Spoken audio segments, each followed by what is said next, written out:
পাবো সেটা হলো 95,000 টাকা চাইছেন। এটা মাংস 2 মণ 80 কেজি হবে না? না 2 মণ তো পারে বাবা, তখন হতে পারে। বড় হ্যাঁ চাঁড়ি বড় লয় তো কত করে ছাড়বেন বলুন তো এটা?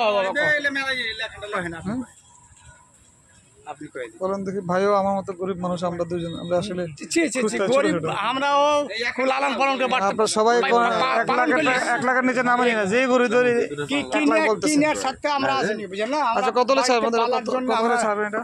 আপনি বলেন আবার, আপনি বলেন। আমি তো কইলে মনে করেন 45-50 কমু, আপনি দিলে তখন তো মাইসে ঘুরে আমাদের। না না না না ছি ছি ছি ছি, আমি 2 টাকা কইলেও আপনার 2 টাকা কি গরিব পাওয়া যায় নাকি? 50 টাকা পাওয়া যেতে পারে, সমস্যা নাই। কিছু বলবো না বাবা, 50 টাকা 2 টাকা পাওয়া যাবে নগা থেকে। আচ্ছা বলেন কত হলে দিবেন বলেন? আমি তো বললাম 50। আর 85 করতে পারবো। 85 85 যাচ্ছেন তারপর না? 50 দিবেন না? দেন হ্যাঁ না 50-60